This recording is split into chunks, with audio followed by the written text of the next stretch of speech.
Practicing for a Western hunt is just a little different than plunking a whitetail out of a tree stand. And who better to talk about those nuances than Sam Westfall? Sam is a military veteran and founder of the Valor Archery Challenge that sets up 3D archery events all throughout Colorado. In short, the guy knows a thing or two about practicing for Western hunts. So sit back, get ready for a great conversation because episode 20 of the Fit to Hunt podcast, powered by Wilderness Athlete, starts now.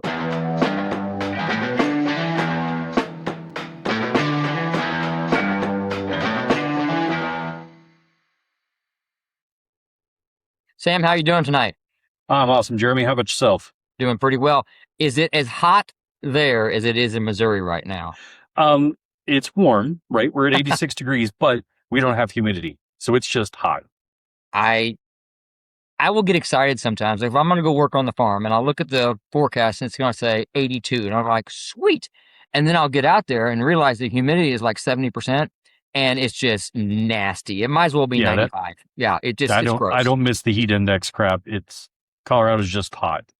So have you always lived in Colorado or were you somewhere else prior to? So I was stationed in Fort Knox, Kentucky for a number of years. I lived up in Washington State for a few years. But if you were in Fort Knox, Kentucky, then you got a full punch of humidity in the Midwest in the summer. That's for sure. Yeah, no, I'm good. I don't ever need to do that again.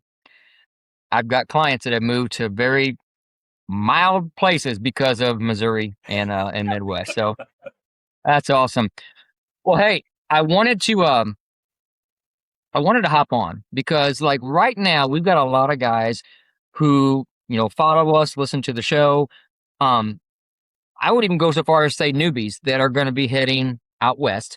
And when we're talking about archery hunting for whitetail, big difference for when you're going between archery for whitetail, elk, mule deer, etc. And man, you set up 3D shoots. This is what you do. So let's talk about this. So, I hunt out of tree stands. I want to head west. Like, what should I be thinking about as I prepare to get out there and go chase some animals? All right. So take a deep breath and hang on because this first part's going to be a little controversial and just bear with me. Sure. I would say anything east of the Mississippi, you guys hunt very different.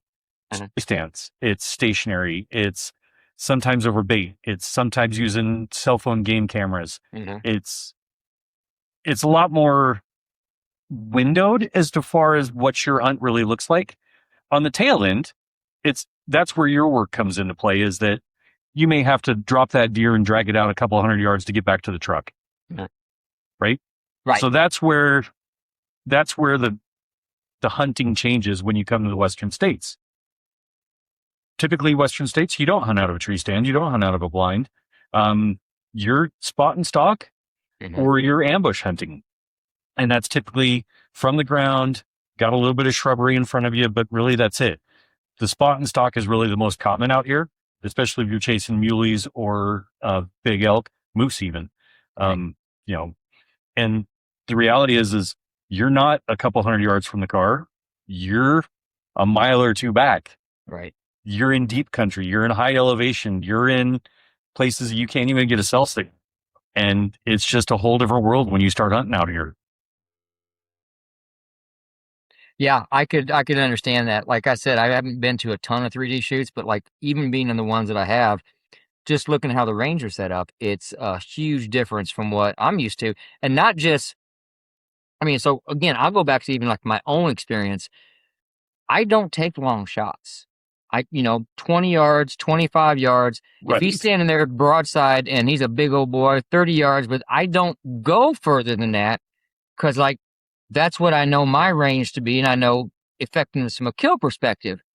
But when we get out there, it changes, right? It's not your 15-yard chip shot. It's more. So talk about that. So in mule deer and elk, Colorado black bear, you're probably in that 30 to 50, maybe 60-yard range on average. Uh-huh. Pronghorn is where it really comes into play. Is you may take a 100-yard shot on a pronghorn. Ooh. 4 years ago, or 5 years ago now, 94 yards Oh after an my 1,100 gosh. yard stalk. How big? How big body is a pronghorn? What do they So end up you have a weighing about? 13-inch window for a pronghorn. Oh my gosh.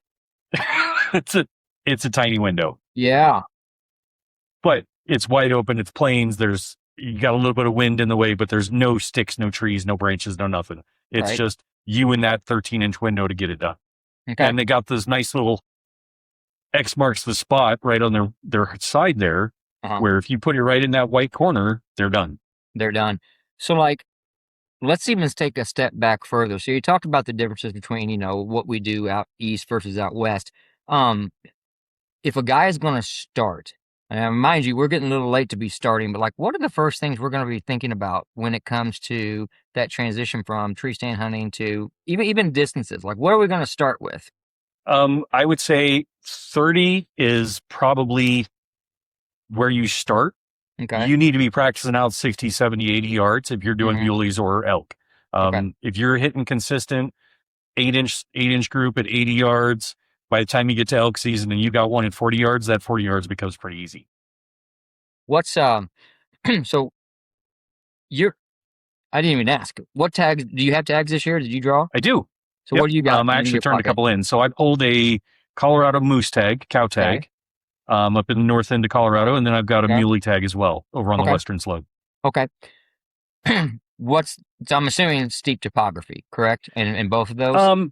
So I would say not steep. So where I choose to hunt, I'm 50 years old. I'm a solo hunter. I am too, right? So yeah. Right. I choose to go a little bit more mellow. So whereas a lot of the younger guys, they want to go 11,000, 12,000, go up above tree line, kill that biggest bull that they can find.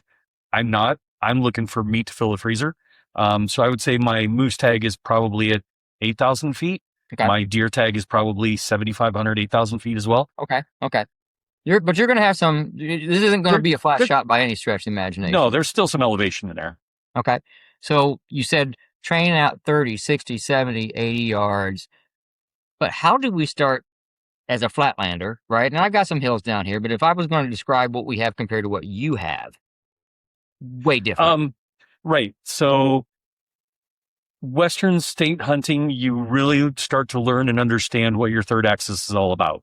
Okay. Taking those steep 45-degree uphill or down shots is a very common thing. Yeah. So whereas your tree stand, you're going to draw back, you're going to angle, pivot a little bit, and you're probably at a 45-degree, but it's only a 20-yard shot. Right. This might be a 45-degree angle at 50 yards down the side of the mountain. Take that shot at your own peril because you know you have to go down that hill to go find that elk and then drag it back up. Right. We got so my farm in southeast Missouri, and again, I say this with like all the respect in the world because it's not Colorado. It's not out there. But for Missouri standards, it's steep. I mean, there are some hellhole canyons in there. We actually have saddle ridges. So you go up, up, and then it will cut across, and then there's big holes down there. I've told both boys, if you shoot a doe in either of those canyons, it's on you. Because trying to get those out on that is going to be problematic. We actually have some spots where it would make sense just to quarter the deer up and pack it out. That's how steep those things are. And so that's last 15 years I've been a bow hunter. I've only done a gutless method, and I've only done a quarter out and hike it out, just because where I'm at and where I'm going, it doesn't make sense to try to drag it. How many days a week are you practicing from this time of year? I'm probably 5 days a week at least. Okay. And it might only be 15 arrows, but it's still getting out there and so that was my question, right? So I had a guy one time, for the kids, we played a lot of golf. And this pro said, why are you going to the range and getting the 150 bucket ball and ingraining crappy habits? Because you're slicing, you're getting tired, you're slicing. And then I see these guys that will go out there and shoot 50, 60, 80 arrows. And I got to believe that at a certain point, muscle fatigue is kicking in and you're probably ingraining poor form versus the other. So you're going 15 a day, roughly? Oh, no. I would say 3 days a week, I'm probably doing 15 to 20 arrows. 15, the other couple 20. days, I'm shooting 100 plus arrows. You're shooting 100 plus? I'm not maxed out on my draw weight either. Okay. I run at 65 pounds, 29.5-inch draw. Yeah. My arrows are about 450 grains. So 65 pound is very comfortable when it's warm. It's Uh-huh. extremely comfortable when it's cold. And Gotcha. in Colorado, we can have some, much like you all, where you're hunting in October, November, bow season out east. Archery season in Colorado is in September. And at some of the elevations, you can have a 35, 38-degree morning. You Hmm. need to be very comfortable being able to pull that bow in that temperature and getting that arrow out the door without a Right. problem. So give me even more than, so you're shooting 15, 20 arrows, and there's days where there's 100. How are you practicing from an elevation perspective? Like, So there's or an angle, I guess I should say. Maybe angle is the right phrase. yep. So I've got a couple options. One, I happen to run this archery company that sets up 3D archery events. That's So true. when I get done setting up the court, I'm shooting it myself before anybody even walks through it. Just to make Okay. sure everything's a safe shot, gives me an opportunity to practice. Hmm. Um, the days that I'm not setting up the event or I'm not tearing down an event, I go to a local range that has some incline, nothing terribly extreme, probably 20 to 25 degrees, but Okay. they're, 30, 45, 50-yard shots. So Yeah. at least gives you some practice in that range. We've got a couple targets out there at 60, 70. So you can get a little bit more distance in there. Sure. Um, in my own events, I try to set up at least one that's 100 plus yards. Uh-huh. And whereas think about your other events, the tacks, the beast modes, Hmm. they're putting big size moose, they're putting full size standing elk out at those distances. Hmm. I don't. I put smaller stuff to make you work for it just a little bit more. Right.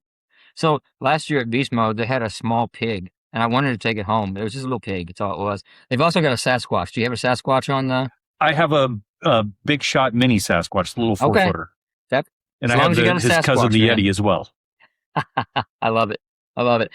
Um, so like let's talk a little bit about your preparation then. So you're shooting the arrows, right? And that part's that. From a physicality perspective, I know you're a veteran. Thank you for your service. Cheers. Um, what are you doing? I mean, I know that you've been through boot camp, and I know that you know how to get in shape. So let's talk about what you like to do to get ready for these hunts. So I, it's not extreme by any stretch of the imagination. Because again, I learned a number of years ago, I don't need to be the fastest guy in the mountain. I just Uh-huh. need to be able to go up and down the mountain comfortably. Right. Um, so most of the year, I roll out of bed before I even hit bathroom or shower. Uh-huh. It's 25 push-ups. It's 25 to 50 squats. It's probably a minute or a minute and a half long plank, and Uh-huh. then probably some flutter kicks or leg lifts or something just to get the body warmed up before I even hit the shower. Right. That gets my day going every morning. Uh-huh. Um, from there, again, back to the archery events, hauling out 30 plus targets at every event. Right. And a couple of my venues, I have limited availability to where I can take a vehicle. So Mhm. some of those venues, I can only hike those targets out. The event that's coming this weekend, one of the far targets is almost 600 yards that I got to hike it out. Oh boy. So it's a hike and it's all That's a uphill. hike. That's a hike. I'm so glad you said that though, because I mean, we've worked with a lot of people, younger, older, etc. And one of my clients who has been very successful elk hunting, um, I will put it this way. He works, but let's just say he's not the hardest worker in the room. And that doesn't mean he doesn't train. It just means that he does not like to train at the level where Yeah. I'm going to puke, I can't breathe, Right. etc. Right? He doesn't like that. And so what I've learned, what I've learned working with him, and he's in his 50s, like upper 50s. What I've learned working with him is that if you're in even a little bit better shape, 5%, 10%, etc., you're going to have a better experience out there. But Yep. he also wasn't hurt. He never had achy joints. He never had any of the potential negatives that came with it. Now, we've also got guys that are the opposite. Like they want to do the all out training, put me into the ground type stuff. What I've learned, Sam, is that you can do it in a multitude of ways. There is not one set way on how a person should train for this. Um, I would say make sure your lungs are good, make sure your legs are good, right? Those are the two most critical parts, especially if you're talking elk hunting. Mule deer, Right. probably not as much. Elk hunting, you're going into places where most people don't ever want to think about. walking. Uh-huh. And those elk go up that hill like it's a blink. Right. It's not even a second thought to them. You're chasing something that's in the best shape of their life every day of the year. True. So for you to go chase elk, you need to be in decent shape. You need to be able to hike that hill. You need to be Mhm. able to control your breathing, control your heart rate, because when that bow comes up and that elk steps in front of you, you need to Yeah. be ready at a moment's notice. Yeah. I mean, I know you're hiking stuff in and out. Do you do a lot of pack hiking too in the off I season? do. Um, Not heavy, right? My normal pack weight's my day pack weight. So when I leave the truck in the morning for hunting season, it's Hmm. 30 pounds. That's what I hike up the hill with. And then when something hits the ground, it's a 100-pound pack coming back out. Sure. Um, so I normally don't go a whole real heavy because again, I would rather save myself for the after effect, not Right. the buildup. I don't want to injure myself, hurt myself in the process. I'd rather do it on the way out. So if you're practicing, and I agree with you, by the way, I see too many people that are doing, 65, 70, 80 pounds multiple times a week. Do you do any heavy pack training at all? Uh, Like 100 pounds, 75 y- pounds? let's call it 80 is Okay. max. Now I do a lot of sandbag weight workouts. Okay. That to me, that does more than what heavy pack will do Hmm. because you're constantly building that up and down rather Right. than just loading up and going. Yeah. Again, 50 years old solo hunter. I go up on the mountain by myself. I make sure that I'm not killing myself going up the hill or coming Hmm. back down. Hmm. It's low and slow, nice and steady, heavy hydration. And when I get tired, I'll take a break. I'll sit down. I'll find a log. I'll lean on my hiking poles. Sure. Right. It's do what you can. Now, if you want to be the guy that runs up the hill and chases the elk around the mountain, I love you for it. Please do because it moves them right to me. Right. But that's not me. One of the one of the techniques that when I was talking with Brian that he uses, Brian Austin, is Mhm. he told me that he will do in the course of a training cycle, and that cycle might be 6 months. He will do 2 to 4 heavy packs, Heavy 80 packs. Yeah. pounds. And I think that shocks people when we talk about that because they're so ingrained of you got to go balls to the wall. But to your point, and I believe this wholeheartedly, you said all the key phrases here that I want to hear. You're fit enough to get up and down. Yep. You're fit enough to recover. See, you're going to you're going to breathe heavy going up that hill, but can you recover? And Right. then, mind you, you're a solo hunter, so you may end up going back more than once. But Brian's point is, if you got two or three Six guys in a trips. party, 6 trips. Brian's point is, you know, if I've got 2 or 3 guys with me, we're probably only going to pack out 80 pounds one time. Now Right. you're going back and forth and back and forth and back and forth. But for and I'll be honest, I've got some clients too that let's just say that the guides go grab a side by side and they pull it out. I mean, there's all kinds of Yep. hunting, right? There's all Yep. kinds. But I love what you're saying about that because I agree. If you can't recover, much less, and I use this concept all the time when I'm talking with him. If he bugles and you got to get from here to there in a hurry and to get set up, you've got to get that breath under control and be ready because man, he may be coming out at any second.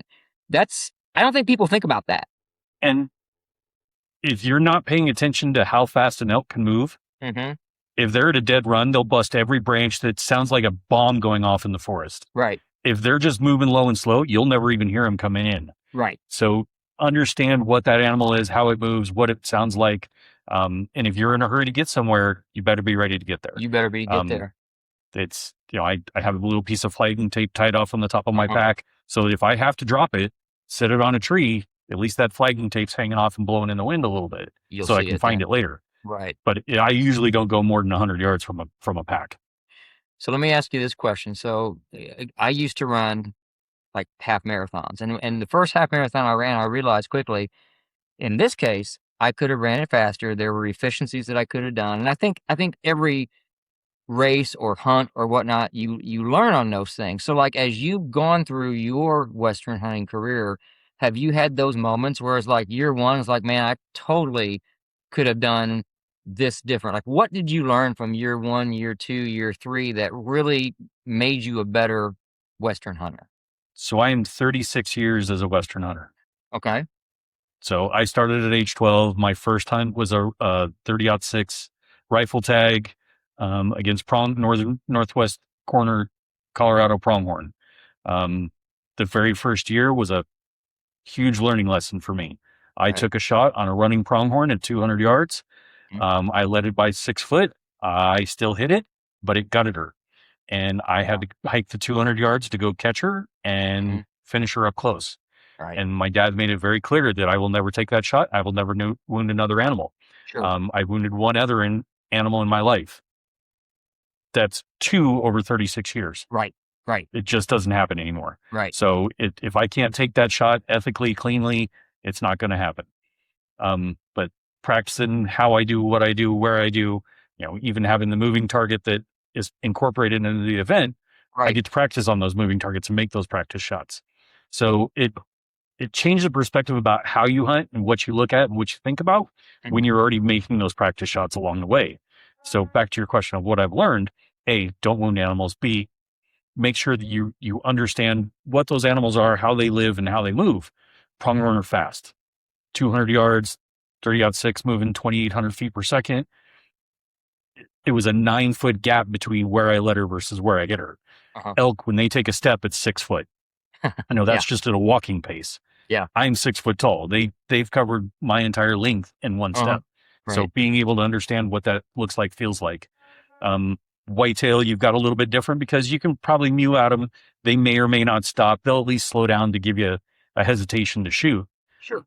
You may not get that same opportunity with an elk or a mule deer. Okay. So you've got to be ready for that along the way. Any tips on like when from a food perspective or a hydration perspective, like what did you learn from the time that you were doing these solo hunts on your own to either fuel better, be better hydrated, just have better experiences out there?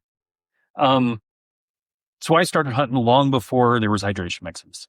Okay. I started hunting long before there was, high quality camo gear, Hmm. right? It was my first couple of years, I was in a cotton t-shirt. That's horrible. Right. You're gonna hurt yourself that way. Right. If you're hunting in t-shirt and jeans, it's a bad scenario. Uh-huh. Um, if you're just drinking water, it's not a bad scenario, but you need to be able, especially with some of the hydration mixes that are out there now, Sure. they're, they do a lot better for you as far as recuperation or rehydration, Mhm. and giving you a little bit of energy along the way. Sure. Uh, to throw a brand out there, Drink Element is one of my sponsors, much like Mhm. you. Right. And in the last 2 years, I've realized that, hey, they've got some good quality products. It's good flavor. It goes down, and as I'm hiking targets up the mountain, oh, there's a difference here because I feel better Feel as I better. keep eating. Yep. So, What kind of food do you take? um, so I may have spent too long in the army, so I still use MREs as my lunch meal. Uh, Gotcha. but there's Oh, a God, reason, but right? yep. Yeah, I Right. don't have to go back to the truck. It already has an integrated heater. All I got to do is throw it in my pack. I hike up the mountain. I spend the day up there. Right. Lunchtime, when I get hungry, I pull it out, add some water. The heater heats up the meal itself. Yep. Throw it all back in the same bag, and you're good to go. Um, Breakfast is usually a peak refuel, warm or cold, depending on what the morning feels like. Sure. And depending on how I feel in the evening, it may or may not be dinner. Sure. Sure. I got you. Now, are you staying out there or are you coming back in the evening? It's like, what are you I'll doing? come back to the truck. I've Good got a truck. tent that slides in the back, back of the pickup, and got a cot and sleeping bag, and everything just fits in the truck, and I'm good to go. Those things are so handy. We got a couple of those, man. They are fantastic. It gets you up off the ground. Colorado, your chance of mountain lions, black bears, now wolves, at least being up off the ground, nothing's going to come through the tent at you. You're Right. going to know that something's out there. So Sure. it's just one level of safety. That's cool, man. That's cool. And so you've got at least one more event, if not two or three, coming up here. So I what's got, going on with the? And you know what? so We I've better got, stop for a second. Let's just talk about what it is. I don't know. We've even said the name yet. So the Valor we haven't. Archery Challenge. Let's talk about what this is, okay? So most everybody understands 3D archery event, golf course, but with bows and arrows. Right. I took it to a little bit of an extreme. So whereas Brian with Beast Mode, he's got an incorporated workout into some of Uh-huh. that. He's got some seriously technical shots. I've got a slightly broken sense of humor. So I went to a little bit more of an extreme with that. Right. I had my time in the Army. I was a tank mechanic. I spent 20 years in IT after the fact. So I Uh-huh. developed moving targets to incorporate into the events. Oh, wow. The most recent thing that I introduced was a spring-loaded shooting station. So it does this as you're standing on it, Uh-huh. all trampoline springs. So just to make it a really uneven and uncomfortable shot. I've integrated the workouts as well with sandbags, Uh-huh. challenge shots, or do 25 jump jacks before you take the shot. Yep.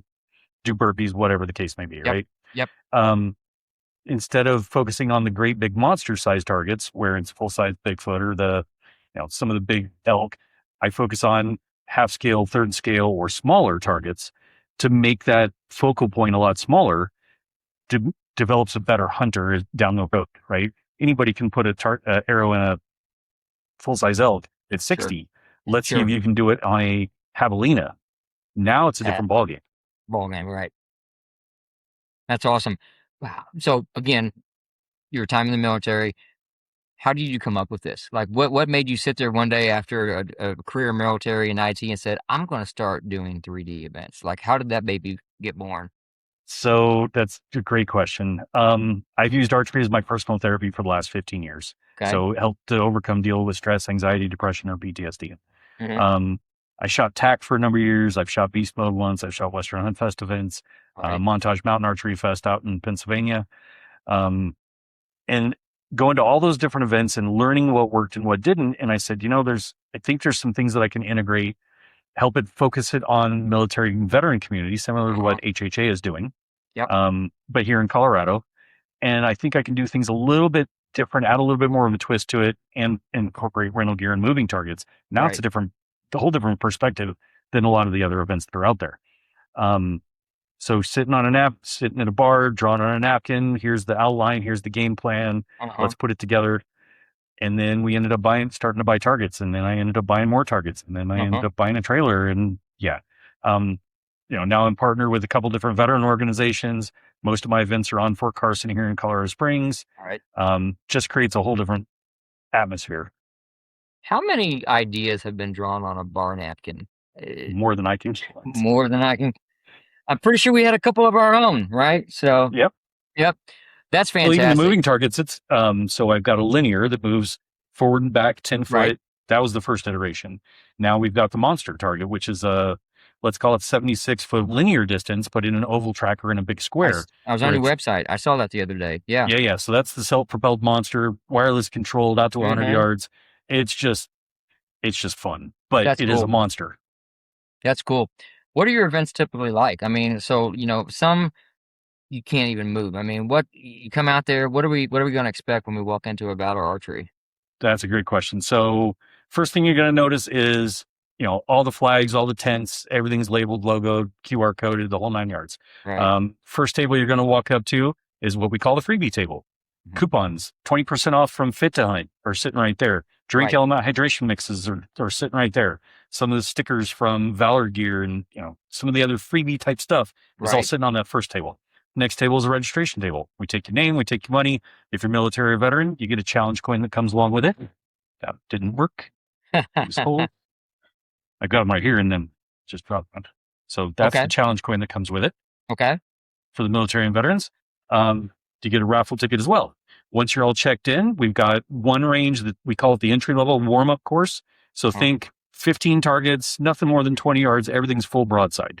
There's Right. your get comfortable. If you need rental gear, that's where I take you over. We do some coaching, get you comfortable, make sure you're hitting foam.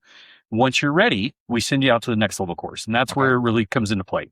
So it's about a 2.5-2.75 mile hike, 25 targets out there. Nothing is broadside. Everything is hard quartering away frontal or tail shots. Right. And that's where, moving targets, the challenge shots all come into play.